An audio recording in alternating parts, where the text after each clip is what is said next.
yakin banget sama sebuah breakout, tiba-tiba harganya malah berbalik arah dan bikin kita rugi. Pasti sering kan? Nah, kalau iya, Anda nggak sendirian kok. Kali ini, kita bakal bongkar tuntas soal ilusi breakout. Kita cari tahu kenapa ini bisa terjadi terus-terusan, dan yang paling penting, gimana cara kita buat beradaptasi. Oke, kita mulai dari pertanyaan yang mungkin paling bikin frustrasi para trader. Anda lihat setup breakout yang kelihatannya udah sempurna banget, semua sinyal udah oke, udah yakin, tapi kok tiba-tiba plung, harganya berbalik arah, dan kita kejebak. Kenapa sih ini bisa terjadi? Skenarionya pasti udah familiar banget. Harga nembus level penting, kita langsung entry dengan percaya diri, nggak lama kemudian, harga langsung berbalik arah dan kena stop loss. Nah, inilah yang kita kenal sebagai false breakout. Tapi tahu nggak, ini tuh bukan sekedar nasib sial atau analisis kita yang salah. Beberapa sumber yang kami pelajari nunjukin kalau fenomena ini terjadi sekitar 60-70%. Jadi ini bukan anomali, ini emang bagian dari cara kerja pasar. Biar lebih kebayang, kita akan bedah topik ini dalam 4 bagian.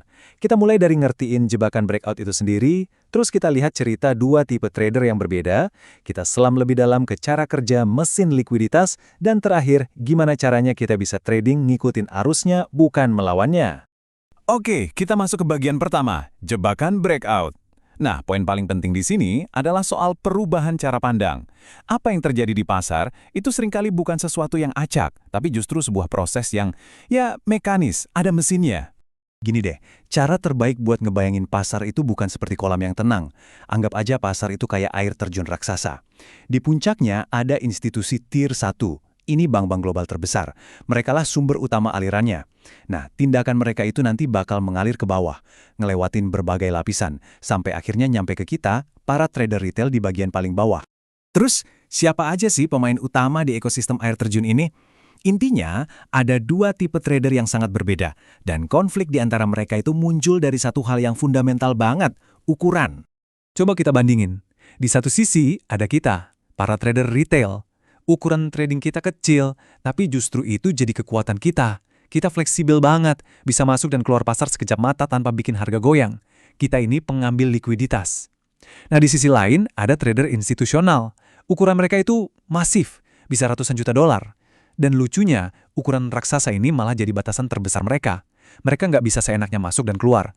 Mereka adalah pencari likuiditas. Dan setiap gerakan mereka, itu berisiko bikin harga bergerak melawan mereka sendiri. Nah, kutipan ini ngerangkum masalah utama mereka dengan sempurna. Karena ukurannya yang gede banget, mereka nggak bisa tuh asal klik tombol beli atau jual. Kalau mereka nekat, pasar bakal langsung lihat order raksasa itu, dan harga bakal langsung gerak sebelum order mereka keisi semua. Ini yang bikin mereka dapat harga jelek atau yang biasa disebut slippage. Jadi kalau institusi nggak bisa eksekusi ordernya gitu aja, terus gimana caranya? Nah, disinilah kita masuk ke jantung pembahasan kita. Kita akan bongkar mesin tersembunyi yang ngejalanin pasar, yaitu mesin likuiditas. Oke, pertama-tama kita lurusin dulu ya, apa sih likuiditas itu? Likuiditas itu bukan cuma soal ada duit di pasar, bukan.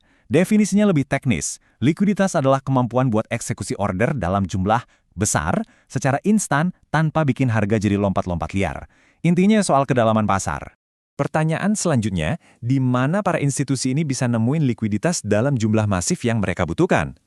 Jawabannya mungkin agak di luar dugaan. Likuiditas itu nggak tersebar merata. Dia justru ngumpul di area-area yang sangat bisa kita prediksi. Tepatnya, di tempat mayoritas trader retail naruh order mereka. Coba deh kita pikirin bareng-bareng. Di mana sih kita semua biasanya naruh stop loss atau order buat breakout? Pasti di atas puncak harga terakhir kan? Atau di bawah lembah harga terakhir? Atau di sekitar level support dan resistance yang kelihatan jelas banget? Nah, bukan cuma kita yang mikir gitu. Jutaan trader retail lainnya juga mikir dengan cara yang sama. Area-area inilah yang secara kolektif jadi kolam likuiditas raksasa. Jadi, begini cara kerjanya. Langkah demi langkah. Bayangin sebuah institusi mau jual dalam jumlah super besar. Alih-alih langsung jual dan bikin harga anjlok, mereka malah melakukan hal sebaliknya. Mereka sengaja dorong harga naik sampai nembus level resistance. Apa yang terjadi? Ya jelas, semua order buy stop dan order entry breakout dari para trader retail kepicu semua. Pasar langsung dibanjiri order beli. Nah, di saat inilah, di tengah kepanikan beli itu, institusi ngelempar order jual raksasa mereka. Mereka menjual ke semua pembeli yang baru aja masuk. Begitu order mereka terpenuhi, misi mereka selesai. Nggak ada lagi dorongan beli buatan. Dan dengan tekanan jual masif dari mereka, harga pun berbalik arah dengan tajam. Inilah anatomi dari sebuah false breakout. Bukan sulap, bukan sihir, tapi murni mekanika pasar. Penting banget nih buat kita pahami. Ini bukan konspirasi jahat buat nargetin kita secara pribadi. Sama sekali bukan. Ini murni kebutuhan mekanis. Bayangin aja, kapal tanker raksasa. Dia kan nggak bisa belok lincah kayak perahu kecil. Institusi juga gitu. Mereka butuh ruang dan likuiditas yang dalam buat bermanuver. Dan kolam likuiditas retail tadi, ya menyediakan hal itu buat mereka. Oke, setelah kita paham mekanismenya, sekarang pertanyaan paling pentingnya, terus kita harus gimana? Nah, ayo kita masuk ke bagian solusi. Kita akan bahas sebuah pendekatan yang jauh lebih defensif dan cerdas. Kuncinya adalah mengubah cara kita bereaksi.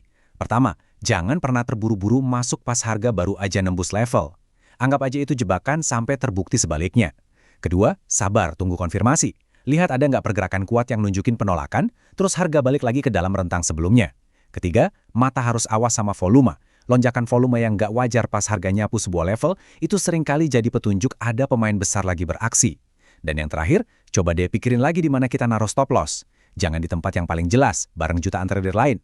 Kasih sedikit ruang bernapas, karena sekarang kita tahu area itu adalah target utama. Jadi, perubahan pola pikirnya tuh simple banget. Dari yang tadinya kita secara nggak sadar jadi bahan bakar atau likuiditas buat para pemain besar, tujuan kita sekarang adalah ngidentifikasi jejak mereka dan mencoba trading barang mereka.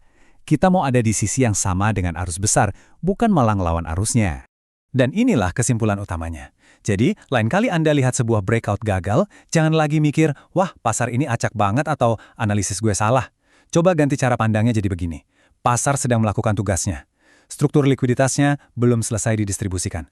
Kegagalan breakout itu sendiri adalah sebuah informasi yang sangat berharga. Itu adalah sinyal bahwa proses mekanis pasar sedang berjalan, dan sekarang Anda tahu persis apa yang harus dicari.